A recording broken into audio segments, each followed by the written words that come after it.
And then, ito namang the little guys, ito yung mga small wins, no? Small changes, small wins, mga small effort, kaya little, no? Yung mga small effort na ginagawa nyo every single day, guys, nagko-contribute yan sa inyong habits and nagko-contribute yan sa inyong big success, okay?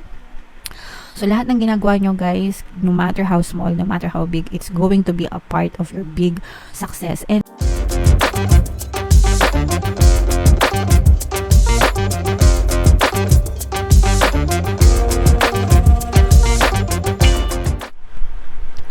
hello guys, hello Virgo, welcome back to Pinay Pixie Tarot.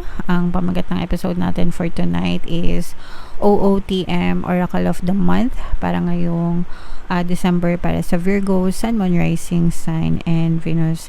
So, meron tayong tatlong set ng decks dito guys. Ito yung para sa spiritual message nyo, ito yung para sa life messages, and ito naman yung sa love life guys. Kung ano na lang yung makaresonate sa inyo mga kapixie, take that message. So, unahin natin tong deck na to.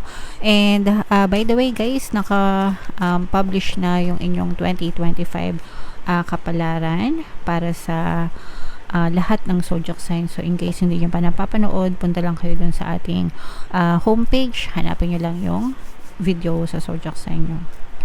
What would love do? Anong gagawin ng pag-ibig para sa'yo? Or anong mangyayari sa buhay mo if you have like a lot of love in your life, no? Love present sa buhay nyo. So, basahin natin kung anong ibig sabihin ng mensahe na ito for you guys. Do you know why it's so easy for us in the unseen to quickly pinpoint your whereabouts? You leave behind footprints of love. Wow. So, ibig sabihin nito guys, no, we are radiating love energy. And yung puso natin, no? Yung puso natin, we are radiating love energy, and yan yung reason kung bakit madali tayong mahanap ng ating mga spirit guides, madali nila tayong matukoy, madali nila tayong kumbaga ma-detect.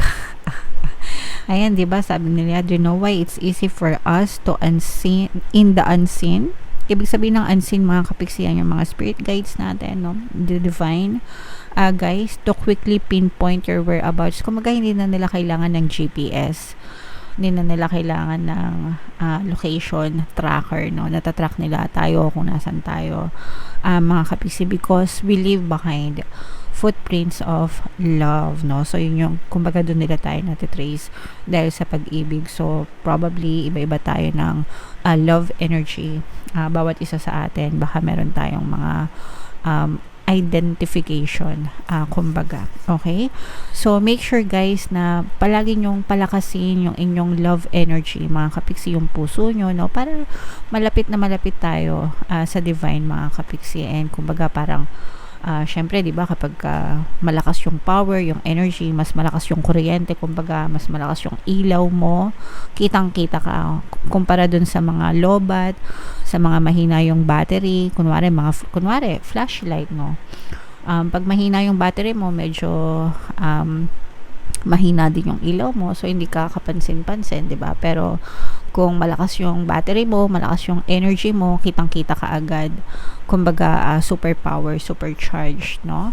So, palakasin yung love energy, guys. Always focus on love, gratitude, compassion, be understanding at all times, no? Pray and meditate. Do whatever it takes, mga kapiksi. Let go of your negative emotions, no? Alisin yung mga galit sa puso. Ingatan yung inyong love energy, mga kapiksi. Ingatan ang inyong puso. Okay? Alright. So, comment down below, guys, if feeling nyo nakaresonate kayo dyan. Tingnan natin yung inyong life messages naman. So, shuffle natin to, mga kapiksi. Habang sinashuffle ko to, panoorin nyo muna yung video natin regarding sa ating paano mag-manifest ng abundance video course. Kapiksi, sawa ka na ba sa mga struggles at hirap sa buhay mo? Masipag ka ba at masikap sa buhay ngunit hindi ka pa rin umaasenso? Ilang beses ka na bang nag-attempt mag-negosyo at mag-invest pero palagi ka pa rin nalulugi? Sa pagkakataon na ito ay maaaring may subconscious beliefs ka na nagiging balakid sa iyong pag-unlad at pagyaman. Introducing, paano mag-manifest ng abundance video course.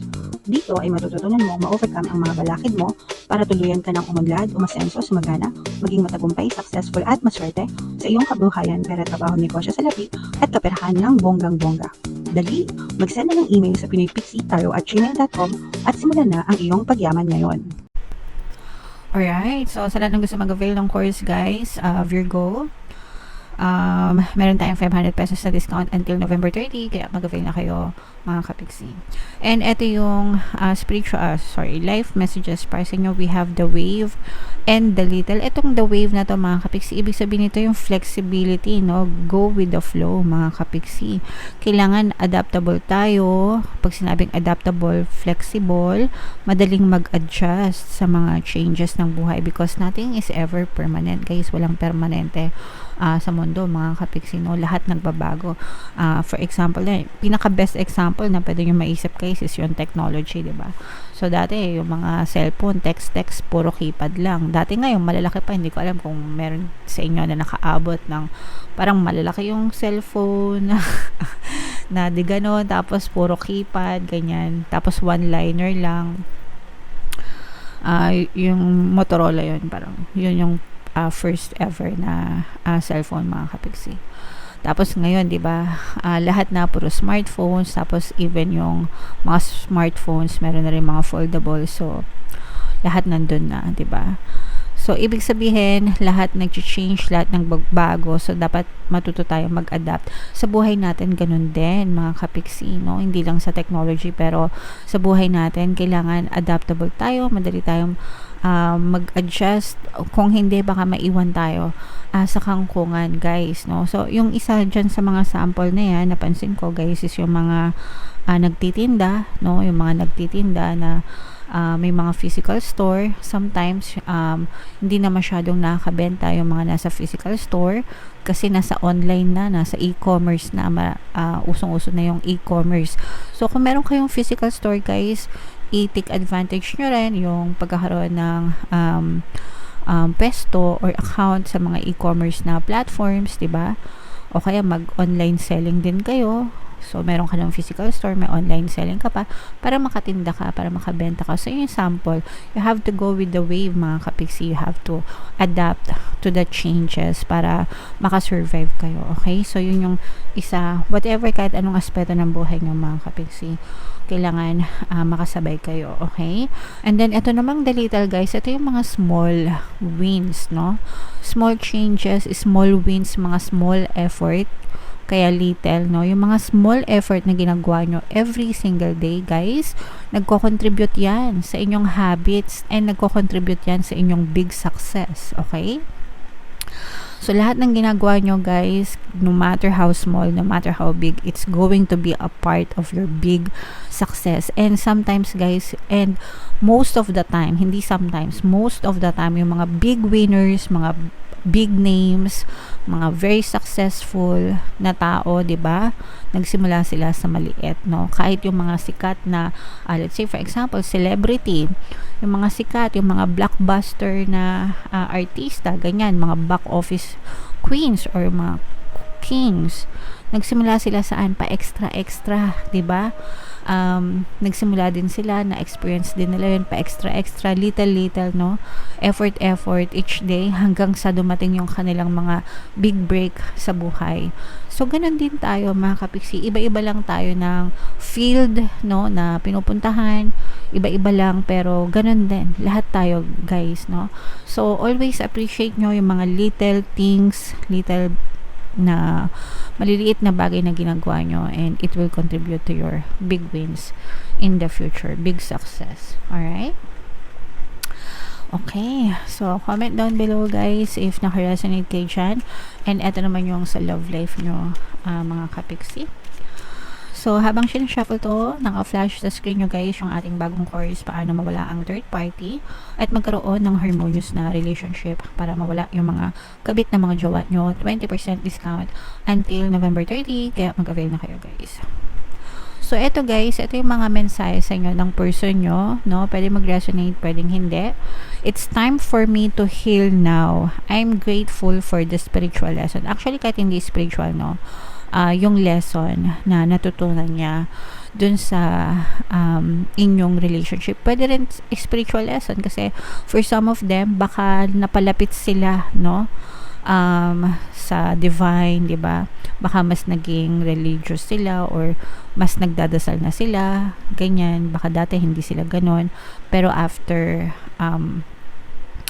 nilang makilala kayo and after nilang magkaroon ng relasyon sa inyo, baka napalapit sila sa taas, mga kapiksi, kaya grateful sila. And even sa kahit ano guys, no, parang very grateful sila dun sa mga lessons na naibigay mo for being a part of their life. And para sa kanya, gusto niya mag-focus ngayon sa kanyang healing. Pwedeng hiwalay na kayo, pwedeng hindi pa, kasi kahit na hindi pa kayo hiwalay, in a relationship kayo, ganyan, parang hinihil niya yung sarili niya, naghihilom siya dun sa kanyang mga past wounds, no, yung mga emotional pain niya, mental pain, childhood, mga traumas, ganyan. Sometimes kahit in a relationship ka na or tumatanda ka na, meron pa rin yan, naiiwan pa rin. Nakatanim kasi yan, parang ano yan, nakasave sa memory ng inyong subconscious mind. So, gusto nila mag-heal and you can help them, no? Kung kayo ay parte pa ng kanilang buhay, kung kayo ay in a relationship pa, guys, help them para mapabilis yung kanilang healing, mga kapiksi. Okay? Alright. So, comment down below guys if feeling nyo naka-resonate kayo dyan sa mga messages na yan. And saang message ba kayo naka-resonate, mga kapiksi? Dito ba sa spiritual? Dito ba sa life? Or dito ba sa love life, guys? Comment down below. Okay? And ito yung ating 2025 kapalaran, guys. Panoorin nyo na. And ito naman yung ating success stories ng paano mag-manifest ng abundance video course. Click here to subscribe, guys, and ito yung ating mga pampaswerte subliminals. Thank you for liking, sharing, subscribing. See you next time. I love you all, mga kapiksi. Have a nice day. Bye-bye.